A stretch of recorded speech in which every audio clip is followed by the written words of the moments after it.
also said that the consumer develops confidence in the store. Yeah. So I think that in the Google and Netflix example, like we already kind of like are familiar with the product. Yeah. And with medicine, we don't really know if when a new doctor enters if it's good or not. Yeah. So we also have to like have a little bit of the background on the person. Yeah, well, and I think that was exactly what he was suggesting about sort of the store, you know, that there could be like a department.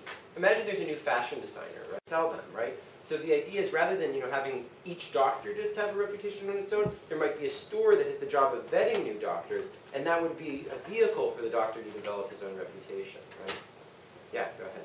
He also mentioned that universities and medical schools act as certification.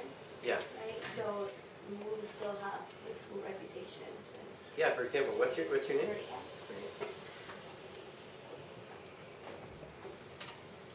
Okay. The point is that, you know, this monopoly causes a lot of harm because it excludes all these beneficial care that could be offered to people who are willing to pay for it by people who are willing to give it, because only the licensed group with a higher price is able to offer it. And this both shows why it's in the interest to create this sort of monopoly and what the harms created by that monopoly are. And this idea of trying to, you know, create barriers to entry to try to raise prices and reduce efficiency is really very common in economics, and it's not just explicit monopolies. You know, tariffs to the competition from foreigners or subsidies given to firms are often a very common form of this. It's what economists call rent seeking. It's when you try to keep out people competing and get some value that only you're able to access. Okay, so is Ajoa here? Is that the right way to pronounce it? Ajoa.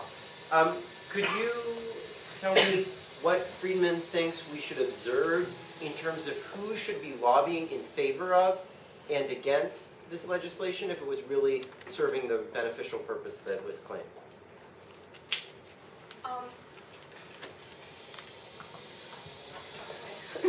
I think, from what I recall, that he said that if it was serving the purpose that it claimed, then it would be better for the consumers. Yeah.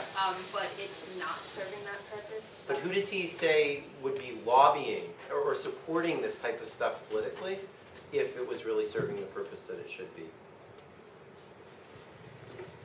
Would it be the producers? Well, so what Friedman says is that that if it were really doing the job that it should be doing, then consumers would be like all in favor of this type of legislation. You would see lots of consumer protection groups lobbying in favor of more regulation. But in fact, it's the American Medical Association that's the primary supporter of it. So that's already something we should be very suspicious of. You look at most political debates, and there's like consumer groups who want more regulation, and there's producer groups who are against the regulation.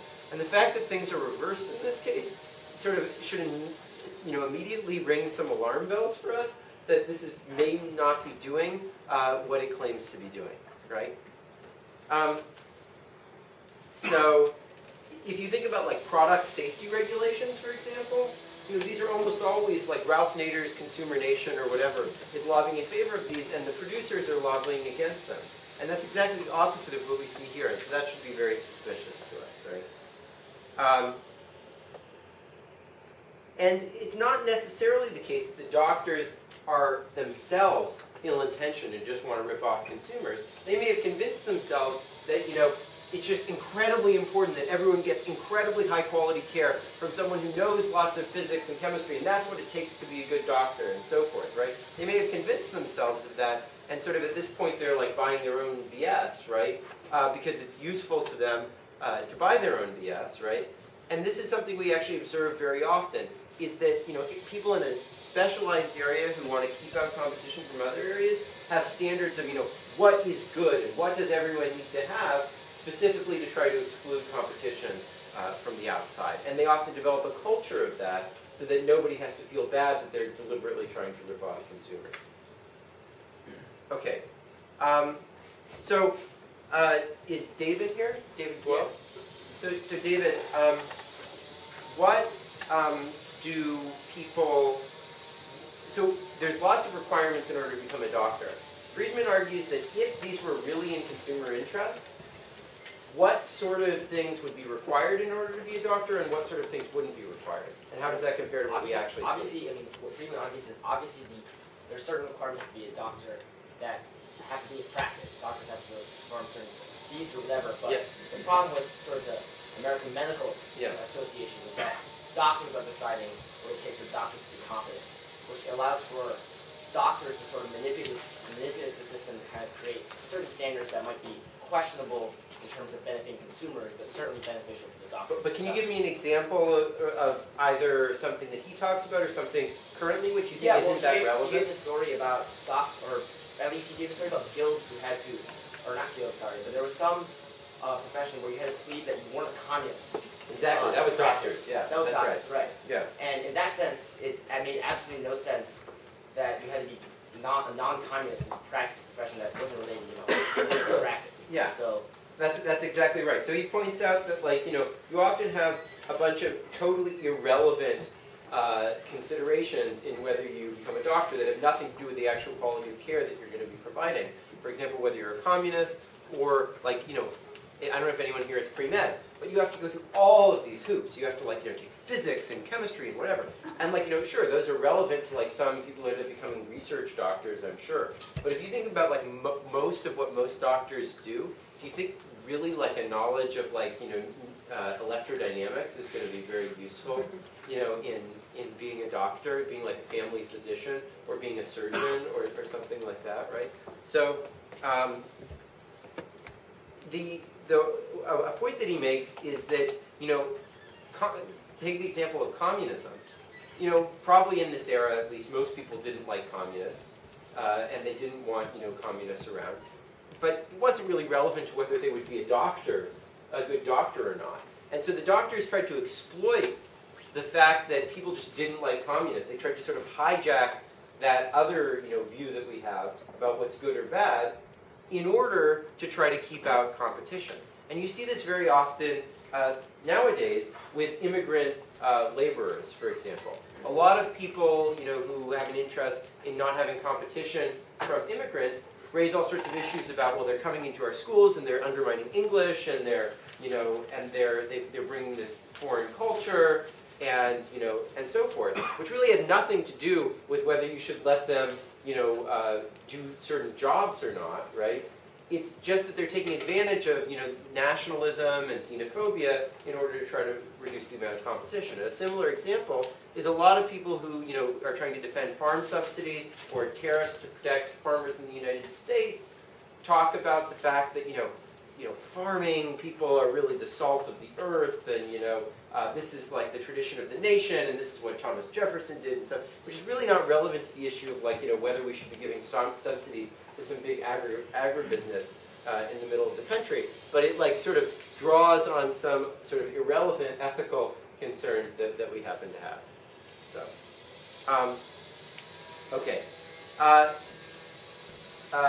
Rushan, could you tell me why Friedman thinks it's important that consumers have much more diffuse interests, and what he means by that, in medicine being available than producers have in seeing it be restricted?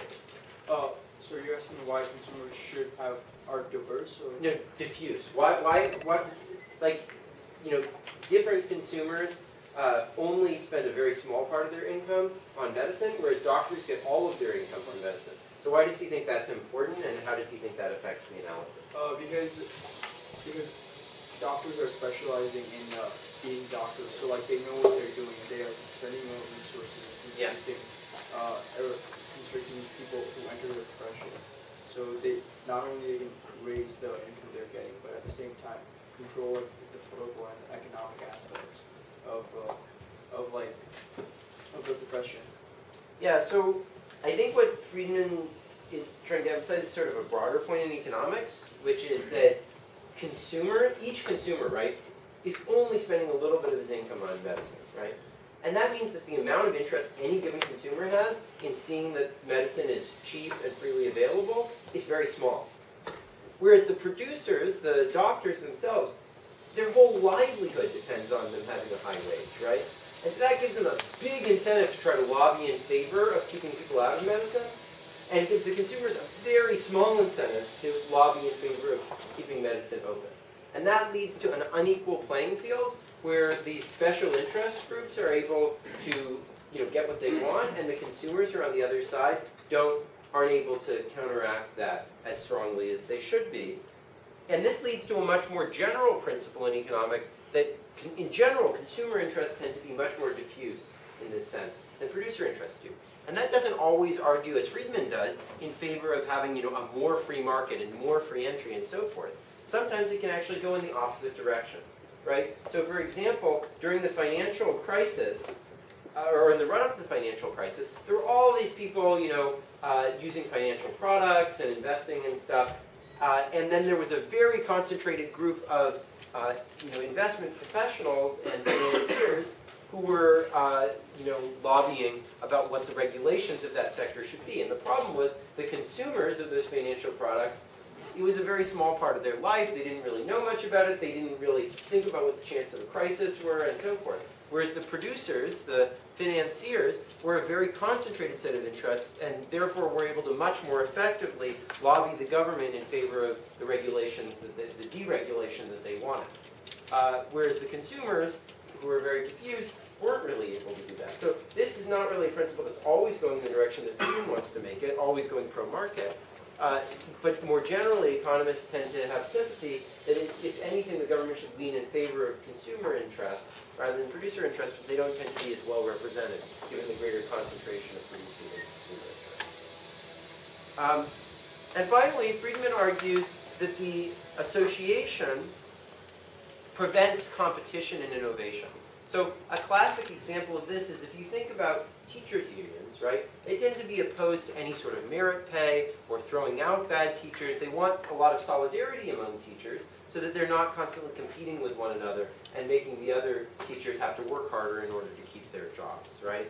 And he argues that a similar thing happens in medicine, that in order to keep all the doctors in the same boat, friends with each other, and therefore able to keep prices high, they have to reduce the amount of competition, and that this really undermines innovation and improvement in quality and in the medical sector. Yeah.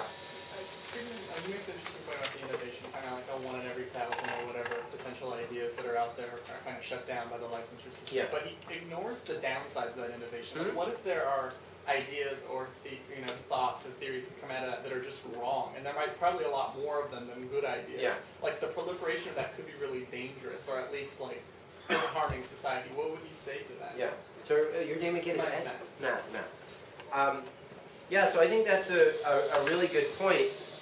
And I tend to be pretty sympathetic to having something like an FDA that pre-approves product innovation. And I actually think that that's a lot less likely to be captured than labor market regulation is. And I think an important reason for that is that people in the labor market, there's this whole set of people who already have their products and we're trying to keep out competition. Whereas in innovation, usually those innovations sort of open up a whole new market. And so don't really compete too much with the things that already exist, and therefore are less likely to get controlled by the industry, which has that concentrated interest in keeping people out.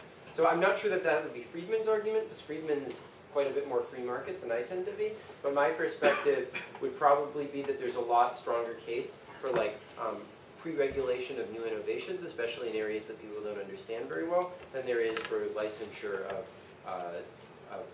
labor. Okay, so is Patrick Wu here? Yeah, Patrick. Could you tell me what Friedman advocates as the solution to this problem? He wants to move to a certification kind of system. Yeah. And also just letting the private market deal with this issue. And that he says that eventually the market will produce a lot of these institutions that will create their own type of certification. Yeah. And because if the market demands that, then they will create it.